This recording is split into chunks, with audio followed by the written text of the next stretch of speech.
E aí pessoal, tudo bem com vocês? Vamos lá.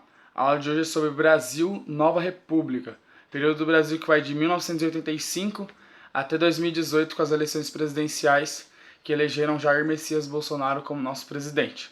Iniciamos então falando sobre o governo de José Sarney, eleito indiretamente como vice-presidente, mas que assumiu por conta da morte do falecimento de Tancredo Neves, presidente eleito pelo colégio eleitoral da época. Tudo bem? José Sarney inicia então a primeira presidência pós-regime militar. Então, duas funções dele naquele período: melhorar a economia do país e criar uma nova Constituição. Ele tenta fazer a primeira e consegue fazer a segunda.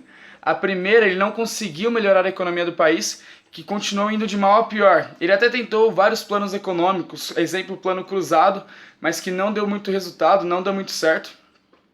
Então a economia do país ela continuou ainda muito degradada. O segundo, criar a nova Constituição, ele conseguiu. Constituição de 1988, chamada de Constituição Cidadã, por devolver à população brasileira os direitos civis, direitos individuais, direitos políticos que haviam sido cerceados ou haviam sido tirados desde 1967, quando foi a promulgação da Constituição do Regime Militar Brasileiro. José Sarney, então, ele sai da presidência e deixa ela sob tutela de Fernando Collor de Mello, presidente eleito contra Luiz Inácio Lula da Silva. Fernando Collor tinha pinta de bom moço e tentou algumas propostas econômicas tentando trazer o neoliberalismo para o Brasil, certo? Esse bom moço com pinta de galã na época, que foi eleito com a maioria dos votos, apesar de ser bem próximo com a maioria dos votos, iniciou então sua política econômica chamada de Plano Collor. Ele acabou confiscando o dinheiro da poupança da população, acabou investindo na privatização de empresas e na entrada do capital estrangeiro para dentro do nosso país. Além disso, ele foi também caracterizado por um descontrole inflacionário, que acabou cedendo então para grande quantidade de falências de empresas nacionais, uma vez que ele diminuiu os impostos para os produtos importados. Então era mais fácil comprar uma mercadoria de fora do que uma mercadoria nacional. Foi acabando levando à falência muitas empresas brasileiras nacionais. Além disso, uma grande onda de crise econômica, houve também uma onda de crise política, envolvendo o seu tesoureiro, PC Farias, e a sua família, como até mesmo a sua esposa. Todo esse escândalo de corrupção foi denunciado pelo seu irmão Pedro Collor, que dizia que PC Farias, o tesoureiro de Fernando Collor de Mello, estava tirando dinheiro público e investindo em empresas privadas. Essas empresas privadas eram todas ligadas ao governo Collor, eram todas ligadas, melhor dizendo, à família Collor, que segundo seu próprio irmão era o maior beneficiário, ou era aquele que recebia o maior lucro diante dessas transações corruptas de PC Farias, certo? Diante desse cenário, então, houve no Brasil um movimento chamado de Caras Pintadas, onde jovens brasileiros, em uma comoção democrática, saíram às ruas pedindo o impeachment do presidente, que não aconteceu, uma vez que ele preferiu renunciar ao cargo em dezembro de 1992, antes de sofrer com o impeachment. Ele preferiu renunciar ao cargo. Quando ele sai da presidência, entra no seu lugar Itamar Franco, agora como novo presidente do Brasil. O Itamar ele tinha algo muito bem claro para ser feito. Primeiro, solucionar o problema político, que estava o Brasil afundado no mar de corrupção, e também o plano econômico, um novo plano econômico que melhorasse a situação do país na época. E ele conseguiu, ele estabilizou tanto a política quanto a economia do país. Primeiro, ele estabiliza a economia com o Plano Real, aliado então ao seu ministro da Fazenda, Fernando Henrique Cardoso. Ele cria o Plano Real, que como consequência estabiliza a inflação e começa a fazer com que o Brasil cresça economicamente. Algo que não acontecia desde o milagre econômico lá de 1974 até 1979, ainda no regime militar. Como que o Plano Real ajudou a economia brasileira? Acabou equiparando a nova moeda, o real, ao dólar. Então facilitou a compra de maquinário pelas empresas nacionais, fazendo com que as empresas nacionais elas conseguissem produzir em quantidade boa, certo? Aumentou também o nível de privatização de empresas aqui no Brasil, certo? Então isso daí acabou gerando um alavanque econômico no nosso país. Fernando Henrique Cardoso, que participou efetivamente do Plano Real, agora assume a presidência em 95. mantendo a política adotada pelo Itamar Franco. Então o nível de privatizações vai aumentar consideravelmente. Só que isso, agora, ao invés de ajudar o país, vai prejudicar o país e principalmente as empresas nacionais, que em comparação, ou melhor dizendo, em competitividade com as empresas estrangeiras que estavam vindo para o nosso país, elas começam a perder muito lucro e então começam a abrir falência, deixando um número muito grande de desempregados no nosso país. Esse desemprego foi um dos principais fatores da crise do Plano Real durante os anos 98, final dos anos 90 ali, quando a FHC era presidente. Apesar da estabilidade inflacionária, apesar da inflação ainda não crescer mais e do Brasil estar economicamente ainda bem, o governo FHC acabou sendo caracterizado no seu final pelo grande número de desemprego, o que acabou enfraquecendo o partido do FHC, enfraquecendo o PSDB, que viu nas eleições de 2002 o seu candidato, José Serra, perder para Luiz Inácio Lula da Silva, o candidato da oposição, candidato do Partido dos Trabalhadores. Luiz Inácio Lula da Silva, que havia concorrido ao cargo de presidente por diversas vezes, agora então em 2003 assume como presidente do Brasil. Suas propostas políticas no início de sua carreira eram muito radicais, ele era ligado e alinhado aos ideais socialistas, mas ele prometeu ano antes de se eleger, de se candidatar, melhor dizendo, de ser eleito pelo povo, ele prometeu manter as mesmas propostas de FHC, ou seja, não estatizar empresas, mas manter a mesma ideia de privatização, de liberdade econômica, e assim o fez. A diferença do Luiz Inácio Lula da Silva, de Lula para a FHC nesse contexto, foi que o Lula concedeu um aumento nos níveis de cidadania. De que forma, professor?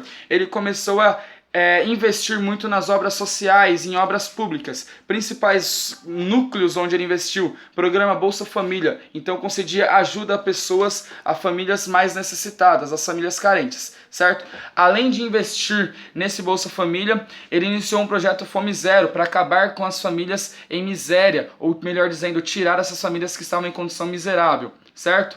Ele entendia que para você alavancar o nível de cidadania da população era necessário também investir na parte educacional, e motivado por propostas de seu ministro da Educação, Fernando Haddad, ele criou 3 programas políticos educacionais: o ProUni, o FIES e o Ciências Sem Fronteiras, programas amplamente elogiados e que existem até os dias atuais, apesar de estarem perdendo financiamento. Vamos lá. Diante desse cenário, Luiz Inácio Lula da Silva, ele acabou se envolvendo em alguns escândalos de corrupção. O primeiro deles chamado de Mensalão, onde o seu ministro da Casa Civil, José Sarney, braço direito do governo Lula, ele acabava pagando políticos para aceitarem as propostas do Partido dos Trabalhadores ou do partido do presidente, certo? Esse mensalão acabou não envolvendo Lula, mas José Dirceu, seu braço direito, foi preso dentro desse cenário.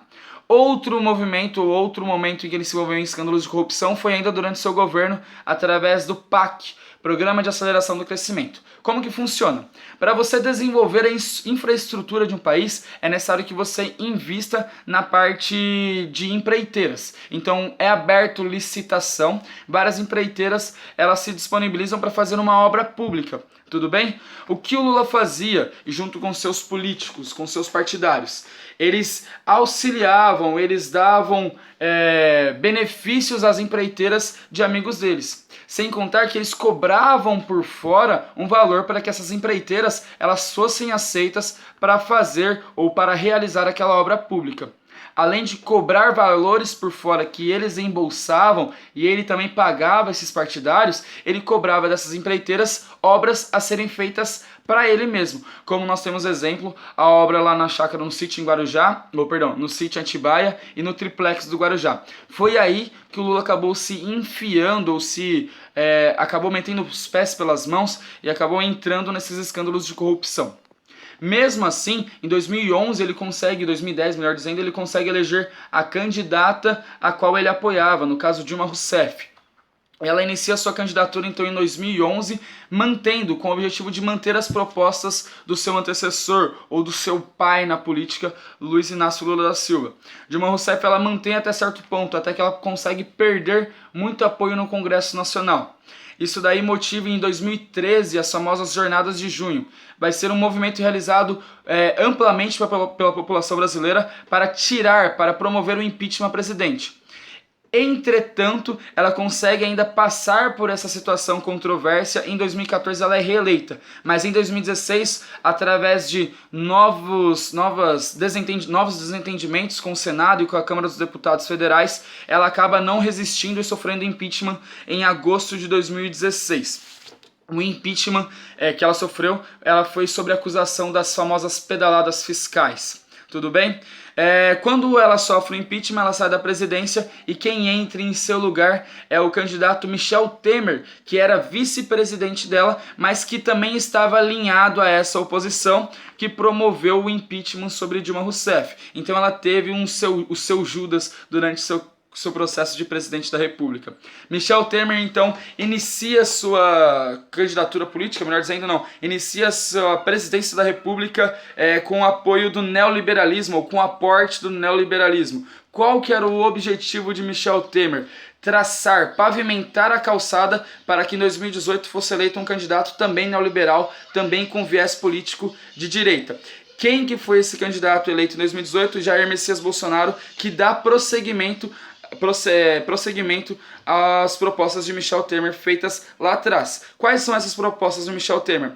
Ele realizou, então, uma reforma trabalhista e uma reforma educacional dentro do cenário político brasileiro.